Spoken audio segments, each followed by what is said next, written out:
Good morning, everybody. Um, I've been kind of watching this accident. I guess it's because primarily a lady named Tammy did a really nice kind of a presentation on this aircraft after the crash during the rescue, and she was quite in depth in her feelings and what she observed during those time frames. Yeah, now it's been a couple years later after the crash. Everybody lived. There were six people on board. Everybody survived. It's Turbo Cessna 210.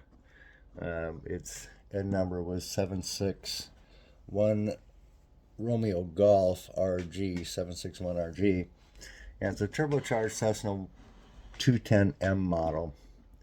Yeah, and a couple of things really kind of struck me interesting with this one is that there's a full video of they were streaming this whole thing from start to finish. I mean, all the way up to the crash. It's all captured on video. Them going to the airport, driving to the airport, explaining what they're doing, getting into the plane, taxiing it out, all the way up to where the camera went dead when it crashed. And uh, it's kind of disturbing video because it's six people and they go through this whole thing. But they captured an awful lot. The guy who was doing the filming was in the right seat, co-pilot seat. He's not a pilot, but he was sitting in the right seat. Pilot's in the left, of course. And so he had a awful lot of video of the instrument panel and fuel gauges and fuel selectors and where all the power settings and the prop and the mixture and the fuel and all that stuff was set. So there's just an awful lot of evidence here to go on. And the NTSB finally came out with their last report. I think they came out. I'm looking at Aviation Safety Network, which is an aviationsafety.net. It's a really, really educational kind of website where you can go to check out all these different things and databases and stuff that reasons why aircraft crash. And over the last like 30 years of being an aviation mechanic, actually about 30, 20, 30, yeah, quite a bit. I'm too damn old. Over 35 years. Um, and now that my wife Deanna is learning to be a mechanic, and I was, I always joke with her that all the crashes, no matter what, are pilot's fault, pilot error.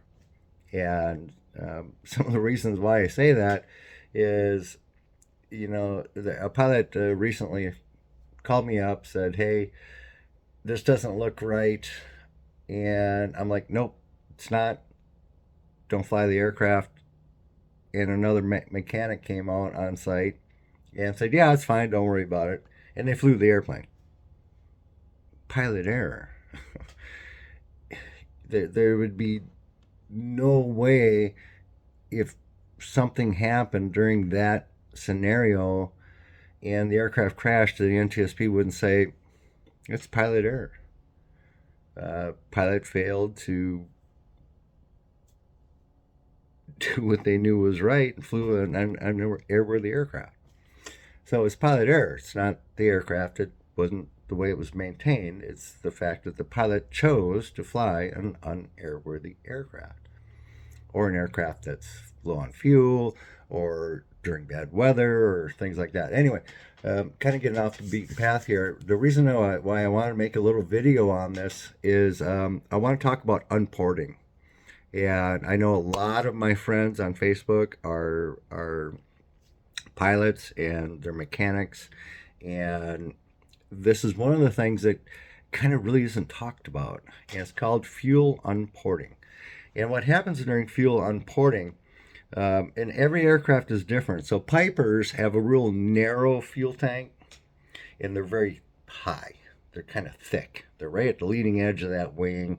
They're kind of narrow. They're only a couple feet long, 2 feet by 2 feet by like 7, 8 inches or so. And it's completely open. There's no fuel baffles in there. There's no nothing. The fuel is free to slosh back and forth as it wants to. When you're flying an aircraft and the aircraft wings tip during when you turn, and the wings are the fuel tanks are out in the wing. So when that wing dips down, the fuel runs to one side of that fuel tank. Well,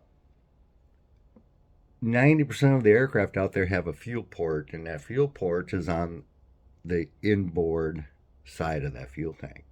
And it's just a little port that comes into the fuel tank, and it sticks out about this far. I'll put a picture of one in a Chieftain. Chieftains have this really nice inspection port that you can take off and look straight down in the fuel bladder and look directly at that fuel port. And most aircraft only have one. They have it in the lowest end of the fuel tank, and it's on the inboard side of the fuel tank, and it goes into the fuel tank maybe about 3 or 4 inches. And it's just a screen. And that's where the aircraft gets its fuel from.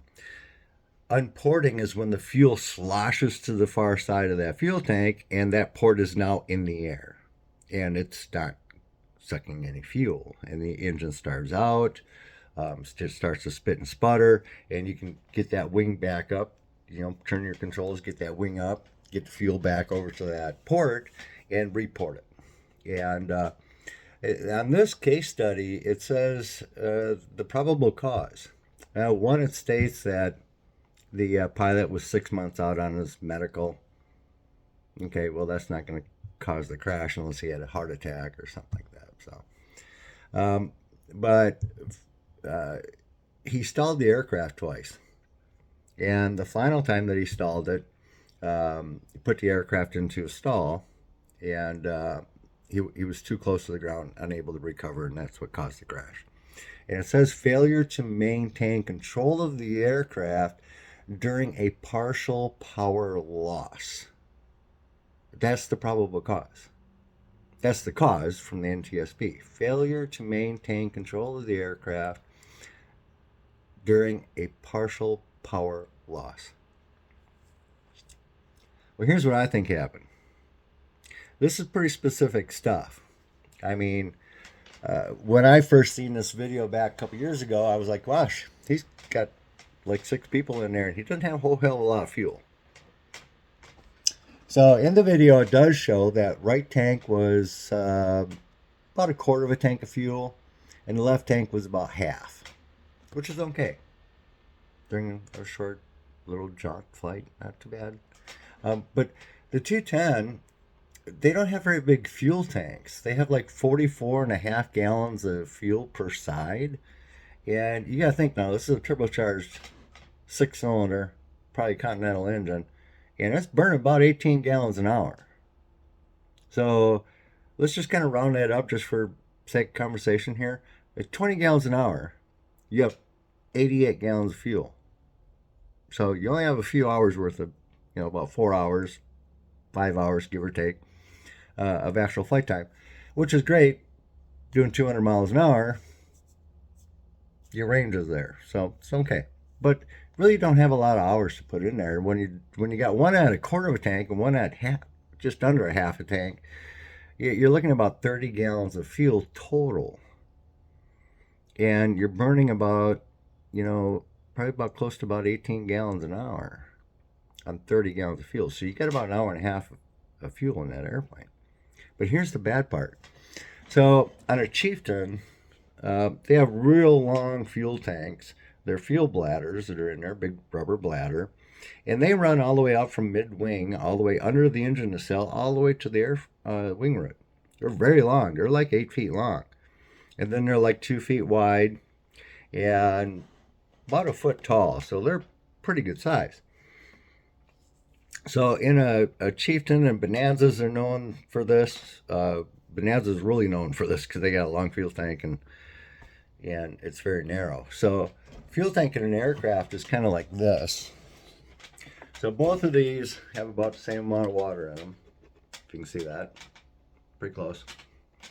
So when fuel's in an aircraft wing, it's like this. And here, right here, would be the port the pickup port for the fuel. So when you take a wing that's 8 feet long, or a gas tank that's 8 feet long, 2 feet wide, this would be about 10 gallons of fuel. Look what happens when you barely tip it. This port can't pick up any more fuel. And it's barely tipped, maybe about 2 degrees. So what happens when that aircraft banks? That's what happens when the aircraft banks. So how is this port picking up any fuel? That's what we call unported. This fuel tank just became unported. So if you're running on this fuel tank, your engine can't get any more fuel and it's going to die. It's only running on the fuel that's inside the hoses, fuel pumps and sump and stuff like that. So it doesn't have a lot of fuel to run on, and it's going to start spitting on you. It's going to start sputtering on you. You're going to lose power. Nothing wrong with that airplane, 100% good. But it's too low in fuel in the fuel tank. And this happens a lot in Bonanzas when they go to turn from base into final, or from downwind turning into base, and they make that hard turn and they unport the fuel and they're running on that inboard tank. So that becomes a problem. And the other problem that I see nowadays is a lot of pilots are running their tanks out of fuel. They're running it on the right tank until it dies, and then they throw everything to the left tank. This is really, really a bad practice. You never want to do that. Don't ever run your tanks less than a quarter of a tank of fuel. You got a quarter of a tank on each side, you should be looking for an airport to get some fuel. I mean, this is common sense. And to run a tank completely dry, and I hear a lot of pilots are doing this, and I can't believe what I hear when people are doing this. This is just stupid. There's no reason for it. Absolutely no reason for it. But so this would be like a big Chieftain or Cessna, probably 210. I don't know. I haven't put a bladder in a Cessna 210. And I'm assuming they're probably bladdered, since 182s and stuff are all bladdered. I'm sure 210 is bladdered too. And it being a relatively larger aircraft, when it turns, it unports the fuel. Now on a Bonanza, from what I've studied, it's 7 gallons of fuel in the fuel tank is the minimum amount you could have in there, that when you go to bank, it won't unport itself. Now, that's quite a bit of fuel. So 14 gallons of fuel total, and let's say the 210's the same way, 14 gallons of fuel, and this guy only had 19 on one side and I think 9 on the other during the crash. Oh, I'm sorry. 19 on the left and 12 gallons on the right. Probably over 7 gallons, but I don't know how many gallons was the minimum amount of unporting fuel that you would need in that aircraft. And this is usable fuel. So you might get in an argument that it says, yeah, it's got 50 gallons of fuel on board, but only 45 of them is usable.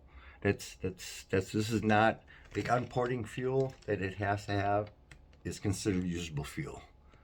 Okay, so this would be a big Cessna.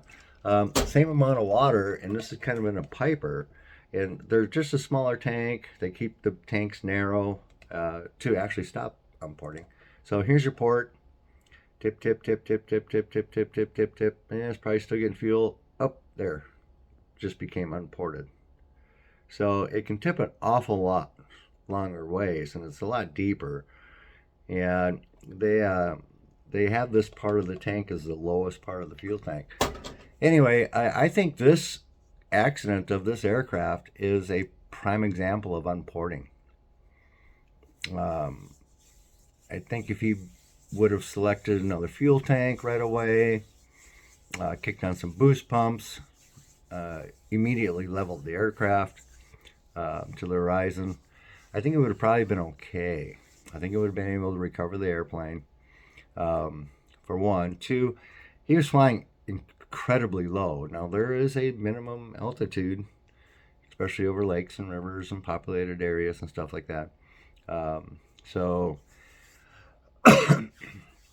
And there's a minimum altitude, and he was below that hard deck. He was down pretty low with a full group of people. I wouldn't have got below 1,500 feet. I would have probably stayed around 2,500 feet. I got lives of 6 people on board, and if something did happen, I'd want that. I want that cushion. Altitude's your friend. But anyway, it's sort of it's kind of just an example of unporting. Uh, for all you pilots out there and all you mechanics out there, it is very possible for an aircraft to put itself into a configuration which we call unporting. And that's simply there's 20 gallons of fuel in this aircraft. Yeah, and even though there's 20 gallons of fuel, he goes to bank hard, making that turn from downwind to base, and that's unported.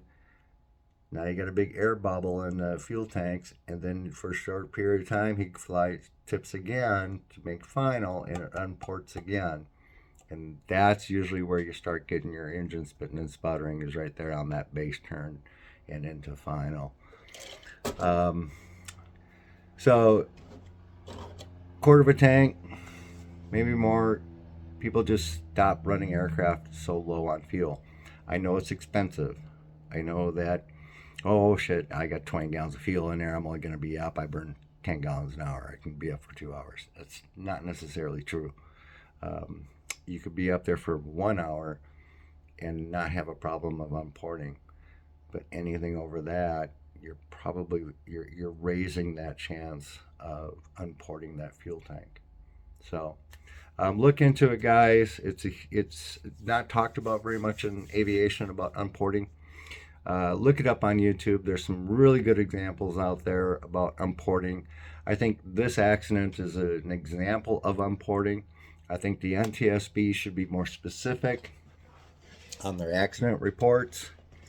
It could, I think if this was the case on this accident, which I'm not saying it is, but I think it's a pretty strong candidate for unporting. The NTSB should say the fuel levels were to the point to where it's possible while this aircraft was making a turn into this valley, the fuel tank become unported and the causing the loss of power in the engine. That would be cause number one. And then the cause number two would be the pilot not being able to maintain control of the aircraft. So look it up, guys. It's called fuel unporting. Do some studies on that, you pilots, mechanics out there. It can save your life. And I hope this is just kind of if nothing, opening the door to you doing a little bit more research on what we call unporting. Have a good day, guys.